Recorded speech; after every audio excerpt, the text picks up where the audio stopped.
एक और बड़ा एक्सप्रेस एंट्री का ड्रॉ देखने को मिला हमें कल। ये ड्रॉ था फ्रेंच कैटेगरी का।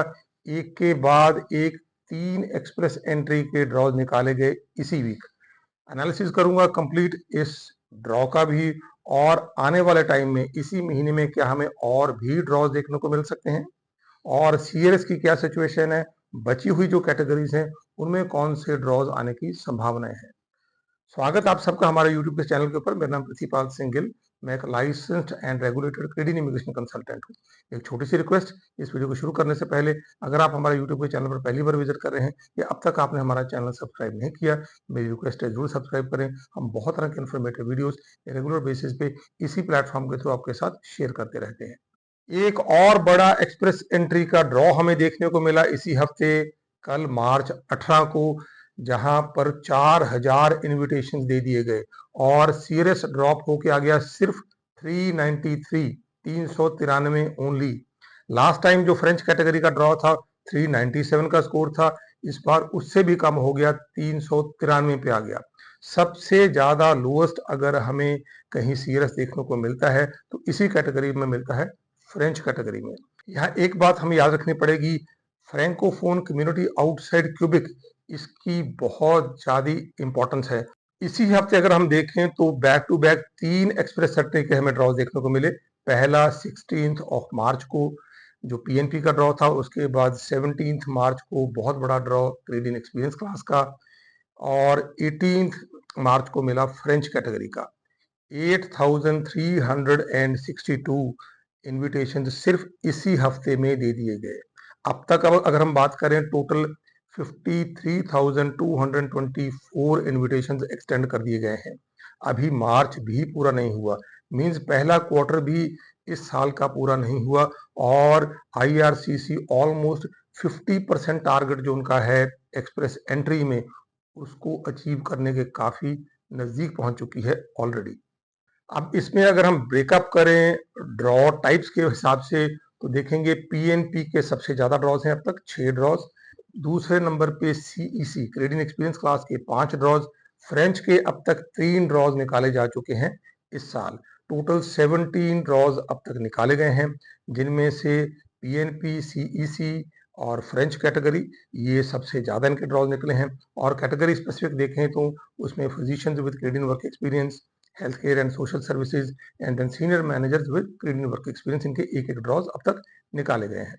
अब फर्दर ब्रेकअप करें आईटीएस के हिसाब से, सबसे ज्यादा आईटीएस दे दिए गए हैं कैनेडियन एक्सपीरियंस क्लास के अंडर।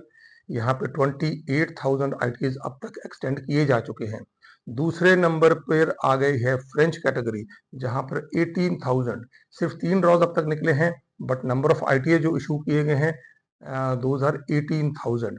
तीसरे नंबर पे health care and social services, जहां पर 4,000 आईटीएस अब तक दे दिए गए हैं। अब फ्रेंच कैटेगरी में अगर हम देखें, इसमें सबसे ज्यादा लोएस्ट सीरियस अब तक हमें देखने को मिल रहा है, 393 इस टाइम पे। एक टाइम पे इसके अंदर 379 भी लास्ट ईयर हमें जो सीरियस स्कोर था वो देखने को मिला। अब इसमें सबसे अच्छी बात यह है कि जो फ्रेंच स्पीकर्स हैं, खासतौर पे जो फ्रैंकोफोन कम्युनिटी आउटसाइड क्यूबेक है, उनकी इमिग्रेशन के लिए कैनेडियन गवर्नमेंट बहुत सपोर्ट कर रही है, और उनकी लगातार ये कोशिश है कि जो फ्रेंच स्पीकर्स हैं उनकी पॉपुलेशन को इंक्रीज किया जाए, स्पेशली आउटसाइड क्यूबिक। और इस साल इसका कोटा है 8.5%, लास्ट ईयर था 8%। आने वाले कुछ सालों में ये बढ़कर हो जाएगा 10.5%। सो फ्रेंच लैंग्वेज प्रोफिशिएंसी के ड्रॉज हमें रेगुलर बेसिस पे देखने को मिलेंगे। हर महीने हम 1 या 2 ड्रॉ तो देखते हैं, वो भी बड़े बड़े ड्रॉज। और जैसे लास्ट ईयर सबसे ज्यादा आईटीएज इसी कैटेगरी में इशू किए गए थे, इस साल भी काफी उम्मीदें हैं कि जो फ्रेंच कैटेगरी है इसमें ही हमें सबसे ज्यादा आईटीएज आते हुए नजर आएंगे। और इसमें सबसे अच्छी बात है कि इंटरनेशनल स्टूडेंट्स के लिए खासतौर पे बहुत अच्छा मौका है। यहाँ पर अगर आप थोड़ी सी मेहनत करके फ्रेंच का CLB लेवल 7 क्रैक कर लेते हैं इन ऑल 4 मॉड्यूल्स, आपके लिए काफी अच्छे चांसेस हैं, क्योंकि सीरियस काफी नीचे रहता है। अब इसका कंपैरिजन अगर हम कैनेडियन एक्सपीरियंस क्लास के साथ करें, वहां पर सीरियस आज भी 500 से ऊपर है, जबकि फ्रेंच लैंग्वेज प्रोफिशिएंसी के अंदर ये सीरियस 400 से भी नीचे आ गया 2 बार लगातार। अब हमें देखने को मिला। आने वाले टाइम पर ये सीआरएस और भी नीचे आता हुआ हमें नजर आ सकता है। 2 तरह के एग्जाम हैं, टीसीएफ एंड टीईएफ।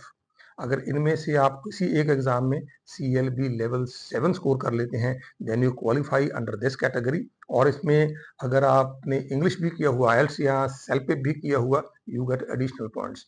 तो काफ़ी अच्छी अपॉर्चुनिटी है, स्पेशली जैसे मैंने बताया इंटरनेशनल स्टूडेंट्स के लिए, जिनको स्पेशली ग्रेड 12 स्टूडेंट्स के लिए, जहाँ पर जिनको सीईसी के अंदर क्वालिफाई करना काफ़ी मुश्किल होता है। उसका बड़ा रीज़न क्योंकि जो उनके पास एजुकेशन की बैकग्राउंड है वो कम होती है, वहाँ पे उनको इतने अच्छे स्कोर नहीं मिलते।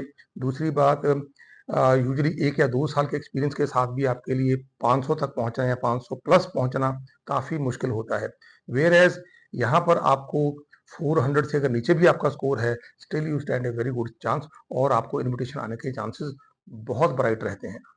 इस महीने अगर हम देखें, मार्च के अंदर 7 ड्रॉज अभी तक आ गए हैं। सबसे ज़्यादा एक्सप्रेस एंट्री ड्रॉज वाला मंथ ये ऑलरेडी बन गया। एंड ऑफ दिस मंथ हमें 1 या 2 ड्रॉज और आते हुए नजर आ सकते हैं। और बहुत लोग पूछते हैं कि एजुकेशन कैटेगरी का ड्रॉ कब आएगा? Very soon. इसके बाद अगर एक्सपेक्टेड है कोई ड्रॉ कैटेगरी स्पेसिफिक ड्रॉज के अंदर, तो एजुकेशन कैटेगरी का ड्रॉ की काफ़ी उम्मीदें हैं। हेल्थ केयर का भी हमें काफ़ी बड़ा ड्रॉ देखने को मिल सकता है। साथ में ट्रेड्स के ड्रॉ की आने की भी काफ़ी संभावनाएं हैं।